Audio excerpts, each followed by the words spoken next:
We provide you the platform to turn your dreams into reality.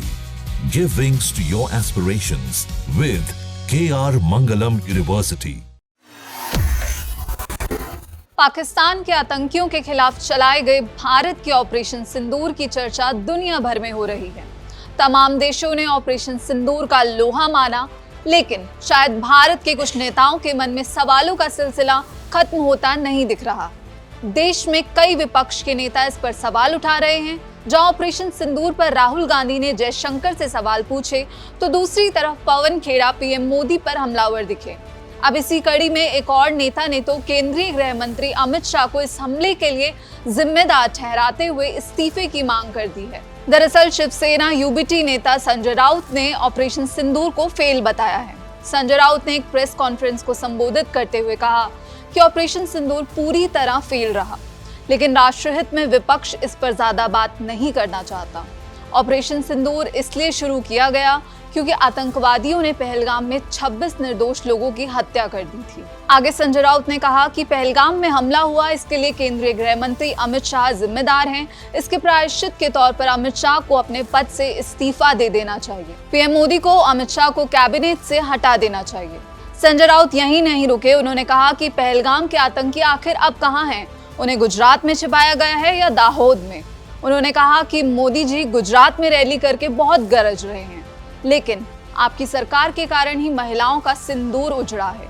उन्होंने कहा कि हमले की जिम्मेदारी सरकार को लेनी चाहिए। ऑपरेशन सिंदूर ये एक फेलियर ऑपरेशन है सबसे पहले, लेकिन in the interest of nation हम अपोजिशन वाले उसके ऊपर ज्यादा बात नहीं करना चाहते। दूसरी बात यह है कि ऑपरेशन सिंदूर करने की जरूरत क्यों पड़ी है?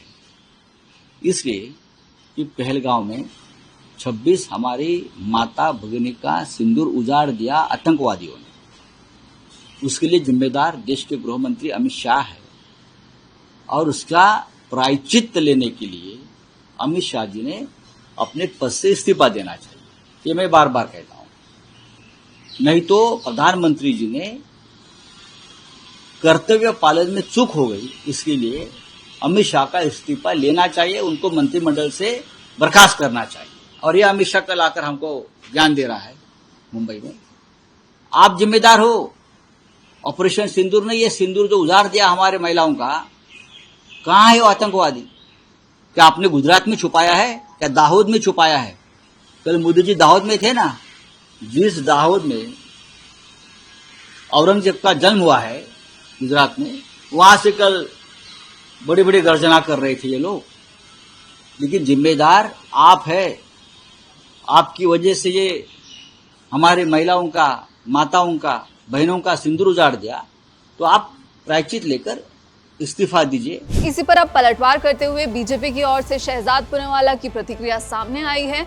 सुनिए उन्होंने क्या कुछ कहा। देखिए, जिस प्रकार से ऑपरेशन सिंदूर हमारी सैन्य शक्ति ने किया, अगर आज बाला साहेब ठाकरे जी हमारे बीच में होते तो निश्चित रूप से सेना को न केवल वो धन्यवाद करते, बल्कि नरेंद्र मोदी जी का भी अभिवादन करते, नरेंद्र मोदी जी को भी गले से लगाते, क्योंकि एक नया नॉर्मल स्थापित किया गया है।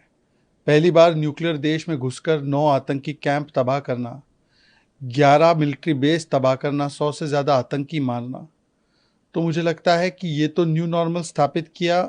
और बाला साहेब ठाकरे जी निश्चित रूप से इसको सही मायने में समझते कि कितनी बड़ी उपलब्धि है। परंतु आज बाला साहेब ठाकरे जी के नाम पर राजनीति करने वाले उद्धव सेना की तरह कम और पाकिस्तानी सेना के रेंजर की तरह ज़्यादा बोलते हैं।